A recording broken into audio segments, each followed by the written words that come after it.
Tok tok tok. Bu bidan, maaf saya mengganggu. Saya mau melahirkan, Bu. Ratna yang membukakan pintu melihat seorang perempuan muda pegang perut lalu bertanya, "Loh, ibu kok sendiri? Mana suaminya?" "Iya, suami saya lagi bertugas ke Kalimantan, Bu."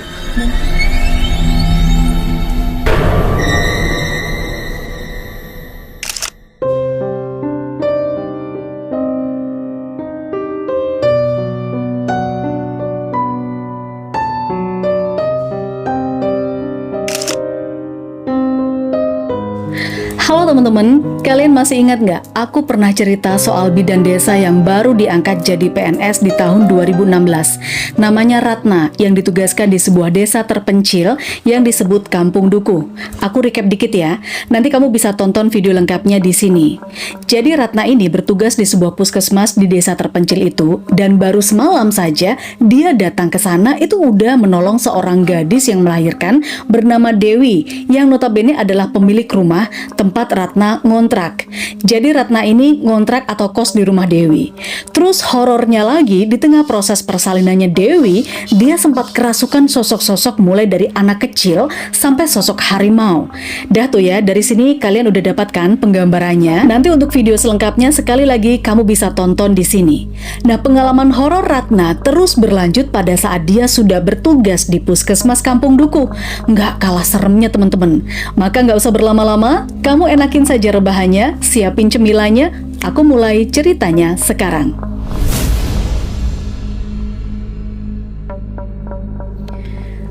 Iya, pengalaman seram membantu proses persalinan manusia kalau buat Ratna sebagai bidan itu adalah hal yang biasa. Tapi gimana kalau membantu persalinan makhluk halus? Mungkin nggak pernah kepikiran sama sekali ya oleh bidan Ratna sebelumnya. Tapi intinya Ratna mengabdi dengan tulus menjadi bidan di sebuah desa di Kampung Duku. Siapapun yang datang siang atau tengah malam di puskesmas atau di rumah kontrakannya itu akan dilayaninya dengan sepenuh hati.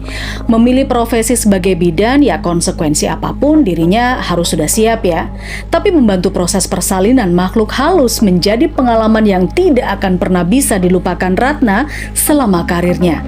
Kalau dihitung sejak dia bertugas selama tahun 2017, Ratna sudah melayani banyak sekali persalinan di Kampung Duku. Lalu ceritanya, suatu malam Ratna kedatangan seorang ibu hamil yang sambil tertatih-tatih teman-teman, dia mengetuk pintu kontrakan Ratna. Tok tok tok. Bu bidan, maaf saya mengganggu. Saya mau melahirkan, Bu. Ratna yang membukakan pintu melihat seorang perempuan muda pegang perut lalu bertanya, "Loh, ibu kok sendiri? Mana suaminya?" "Iya, suami saya lagi bertugas ke Kalimantan, Bu. Mungkin besok pulangnya," jawab perempuan itu. Ratna tidak berpikir banyak ya, dan segeralah dia persiapkan perlengkapan untuk bersalin dan membimbing untuk ibu-ibu muda ini proses bersalinan. Singkat cerita, setelah berjuang selama kurang lebih 1,5 jam teman-teman, akhirnya tangis bayi memecah kesunyian malam. Menjelang jam 2 dini hari telah lahir bayi laki-laki yang sehat. Lalu Ratna segera membersihkan bayi dengan prosedur persalinan yang biasa dia lakukan. Ya, setelah persalinan berjalan lancar tanpa hambatan, tiba-tiba perempuan muda ini bilang, "Bu bidan, saya minta diantarkan pulang saja, Bu." Agak aneh di situ. "Loh Bu, lebih baik Ibu menunggu pagi saja ya. Ibu nanti saya observasi dulu setidaknya 5-6 jam. Gak apa-apa Bu bidan, saya mau pulang aja. Nanti biar suami saya yang urus administrasinya. Kan besok suami saya sudah datang." Setelah melalui sedikit argumentasi nih teman-teman ya, akhirnya Ratna mengalah. Dia nggak mau ribut lah.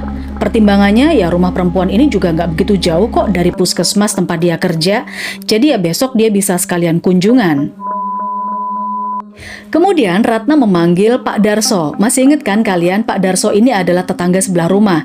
Pak Darso ini kebetulan punya mobil.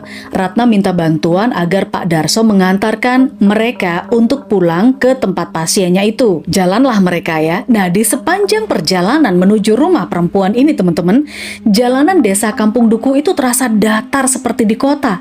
Bener-bener nggak kayak di pedesaan. Padahal Ratna yakin loh kalau jalanan di Kampung Duku penuh lubang berlumpur apalagi lagi habis hujan.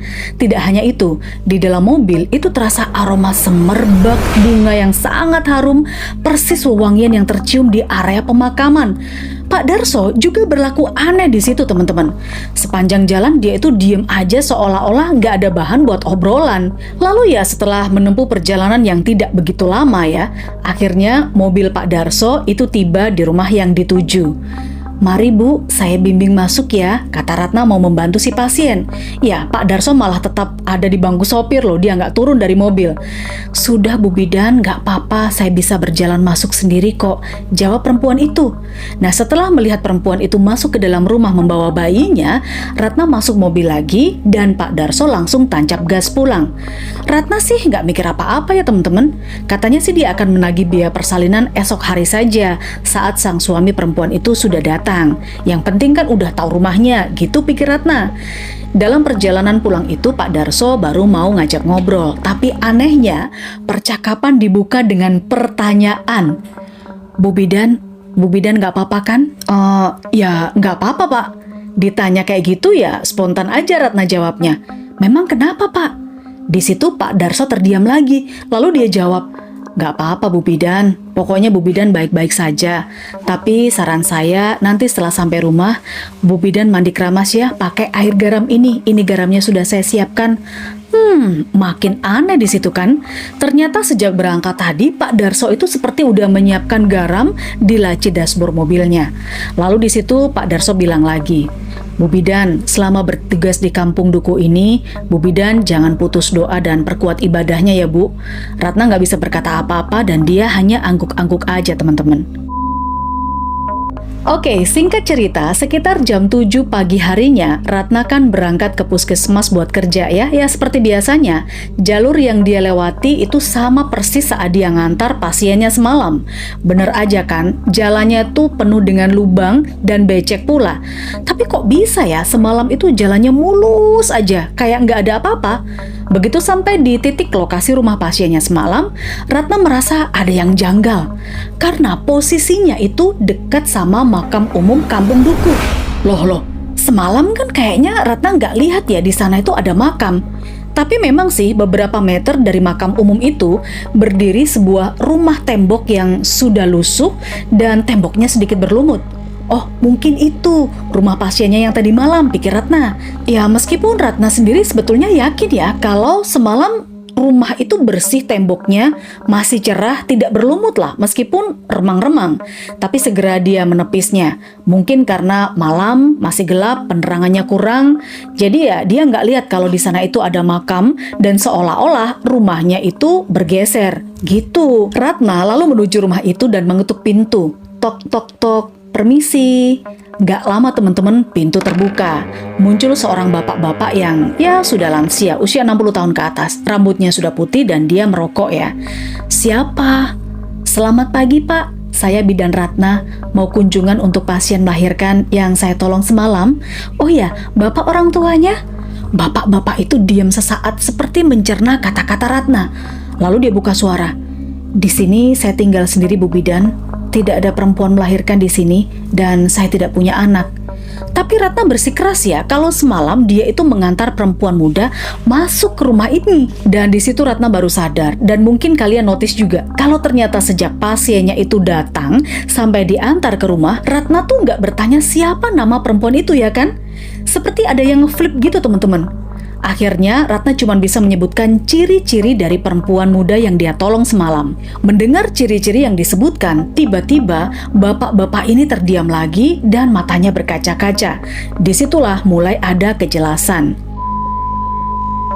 Jadi guys, ceritanya bapak-bapak paruh baya itu bernama Pak Sukirman. Dulu banget dia itu pernah memang merantau ke Kalimantan. Saat itu istrinya katanya memang sedang hamil, namanya Juwariah. Di situ Pak Sukirman bercerita karena kendala tertentu nih, dia tuh nggak bisa pulang tepat waktu menemani istrinya sampai istrinya melahirkan prematur, tapi tidak selamat. Bahkan pagi itu juga Ratna diajak loh sama Pak Sukirman ziarah langsung ke makam istrinya. Lokasinya ya memang cuma beberapa meter ya, di makam umum Kampung Dukuh. Setelah melihat makam Juwariah benar-benar ada, kaki Ratna di situ lemes banget teman-teman. Pak Sukirman juga cerita ketika dia kembali dari Kalimantan waktu itu dan hanya menemui makam Juwariah, dia sedih banget. Sejak itu dia tidak pernah lagi meninggalkan Kampung Dukuh dan memilih untuk tinggal sendirian di dekat makam. Kata Pak Sukirman, ternyata bidan-bidan sebelumnya yang bertugas di Kampung Dukuh juga mengalami hal yang sama persis dengan Ratna. Tengah malam menolong perempuan muda melahirkan, lalu orang itu minta diantar pulang. Makanya nggak heran ya, bidan-bidan sebelum Ratna selalu minta dimutasi karena nggak kuat dengan hal-hal mistis di Kampung Dukuh. Pantesan juga ya, Pak Darso tuh seperti udah tahu kalau bakal ada kejadian seperti ini. Makanya ngasih Ratna garam buat mandi. Lalu setelah mendengar cerita Pak Sukirman, Ratna tidak jadi berangkat kerja ke puskesmas. Dia balik lagi tuh ke kontrakannya.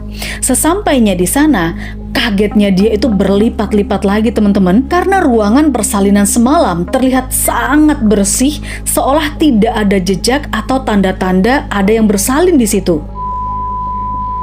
Iya teman-teman, itu tadi kisah Ratna membantu persalinan makhluk halus. Hingga sekarang kejadian itu nggak pernah bisa hilang dari ingatannya. Aku rasa pesan dari cerita ini adalah apapun profesi dan pekerjaan tetaplah melakukannya dengan jujur dan tulus ya. Update-nya, bidan Ratna sekarang itu udah balik ke kota asalnya dan sudah punya klinik bersalin sendiri. Oke, selamat ya, dan terima kasih Bu Bidan Ratna sudah berbagi cerita di channel ini. Kalaupun kamu ingin samaan dengan Bidan Ratna, silahkan kamu juga bisa bercerita pengalaman horor kamu. Di deskripsi ada nomor WhatsApp yang bisa kamu chat. Silakan saja kamu ceritakan kisah horor kamu dan aku akan ceritakan kembali di channel Ruang Cerita. Dukung channel ini berkembang, berikan jempol ke atas, subscribe dan jangan lupa diklik lonceng notifikasinya ya. Aku akan segera kembali dengan cerita seru berikutnya. Bye!